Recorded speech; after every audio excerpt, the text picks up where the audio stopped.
Rather, you said those who would have asked you to step down. Who told you I was going to step down? You know, if you watch what has the current revelations in America, you realize that there are some black people, because of their skins, who went to prison, sometimes 37 years, sometimes 27 years, some 25 years, for false allegations. So I'm not one of those people who would, you would say, will step down for false allegation.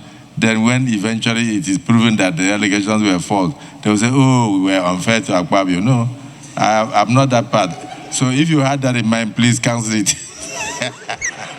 People should not mistake our refusal an intentional decision not to grandstand for being a rubber stamp parliament. We will remain undetracted and not allow any form of negative attitude or deliberate shenanigan, which in most parts are politically motivated rather than being in overriding public interest, to distract us.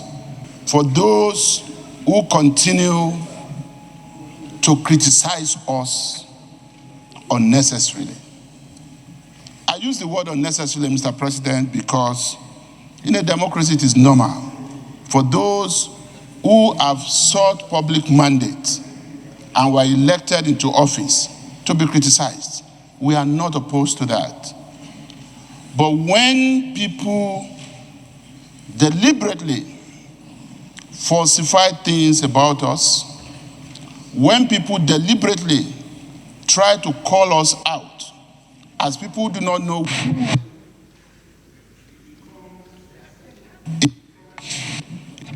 terrorism. And Mr. President, the tax reform bills we have just passed is a glowing example of how we work. Beyond sometimes the call of duty, it is almost 7 p.m. now.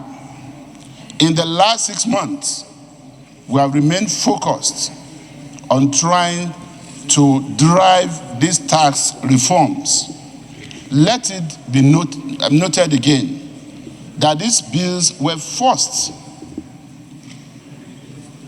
presented to us in November of 2024, and we had our first reading in November 2024, as well as our second reading. Assure the Nigerian public that having done the second reading, we're going to commit these bills to public hearing. Relevant stakeholders to ensure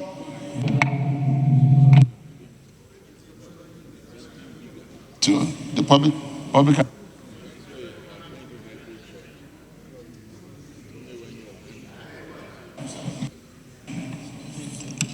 Mr. President, distinguished colleagues,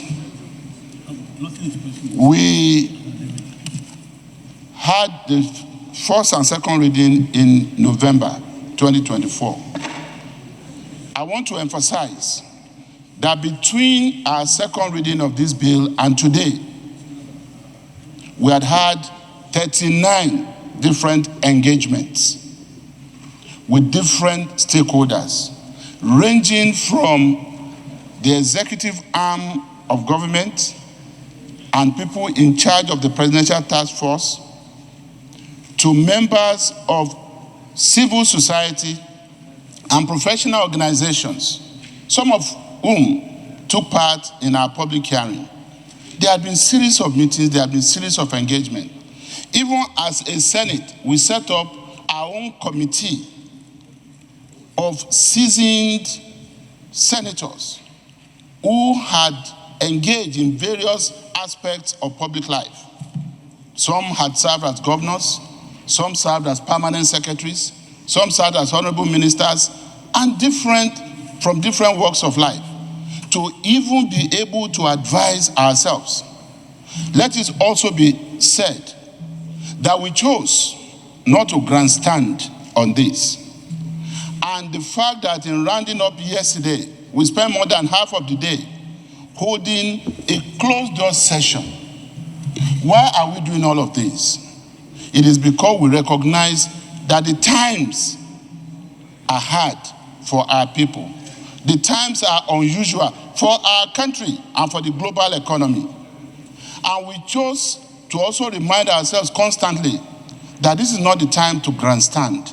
This is the time that as a parliament, we must do everything possible to cooperate with other arms of government in overriding public interest to ensure that we are able to give the necessary impetus and the legal framework to good governance in this country. People should not mistake our refusal an intentional decision not to grandstand for being a rubber stamp parliament, as some people will be eager to describe us as a parliament. So I just want to say that we believe that we have done what we did in the last 6 months in overriding public interest, and we are willing to do more. It's about our midterm in office at the 10th Senate. And we are focused as to what we are going to spend the rest of our time here doing. We are concerned about the national security of our country. And that's why listening to the Honorable Minister of Defense yesterday at his press conference, describing as unnecessary our resolution to hold a national security summit, I thought that was funny. And my own message to the Honorable Minister is that it is our resolve to hold a national security summit. And I can now understand why some of the security summits in the past did not go any far. Because if the Honorable Minister in charge of defense himself would even think it was not necessary for us as elected representatives of the people to want to hold this summit, then I'm concerned.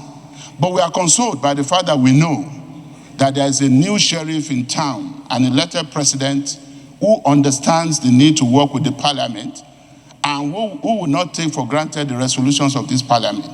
I therefore say to the Honorable Minister, when it is time to hold that national security summit, we will invite him and other relevant stakeholders, and he should be eager to honor our invitation. And finally, Mr. President and distinguished colleagues, let me just say that we remain focused. Having passed the tax reforms, we are moving on to work on electoral reforms. And we are moving on as well to work on constitutional reforms. We are very clear as to our mandate and our agenda, and we will remain undetracted and not allow any form of negative attitude or deliberate shenanigan, which in most parts are politically motivated rather than being in overriding public interest, to distract us. We will continue to do what we have to do in the interest of the Nigerian people who elected us here, and we are not going to allow anything to distract us, not even us distracting ourselves. We will come in here as serious people who understand our rules, who will guide ourselves by those rules, who know that we are privileged to be part of an institution. The Senate is an institution and is bigger than any individual. I thank you once again, Mr. President, on behalf of all of us, and I'm sure you know that those who felt, I'm sure you know, sir, that those who felt that by now this Senate would have asked you to step down, I've seen now that we are focused on what we are doing, and it doesn't matter whatever the level of allegation against you, any one of us, we will always ask for evidence, and we will do what is in overriding public interest. I just want to thank you, and I thank all our colleagues. I wouldn't have answered you. That you said those who would have asked you to step down. Who told you I was going to step down? You know, if you watch what as the current revelations in America, you realize that there are some black people, because of their skins, who went to prison, sometimes 37 years, sometimes 27 years, some 25 years, for false allegations. So I'm not one of those people who that you say will step down for false allegation. Then when eventually it is proven that the allegations were false, they will say, oh, we were unfair to Akpabio. No, I'm not that bad. So if you had that in mind, please cancel it. So having said that, I must thank you for the words that you have spoken today. But I also know that in the course of your speech, you did not indict, but you reported the Honorable Minister of Defense to the Senate. I think the Senate will look into that issue. If the Honorable Minister of Defense has any objection or any issue with any resolution of the Senate, he shouldn't do so in the market. He should get in touch with the Senate President or the Senate elders. Senator Ningi, I think I'm speaking your mind. He should get in touch with us, not to go and speak in the open. And it will amount to executive, legislative brouhaha. So we will take that up at the appropriate time. So I thank all my colleagues. I thank you for the confidence, and I assure you that we'll continue to do our best. But most especially, the credit goes to the 10th Senate for remaining focus. Accordingly, this Senate is hereby adjourned to Tuesday, the 13th day of May, 2025 at 11 a.m. prompt.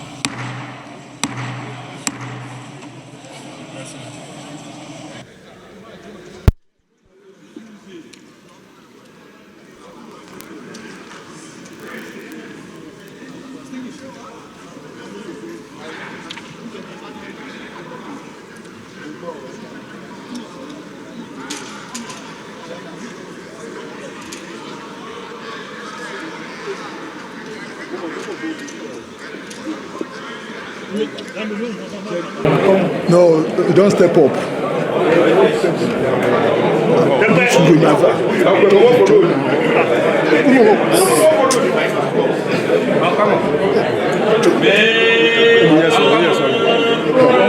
on, step up. Step up. Step up.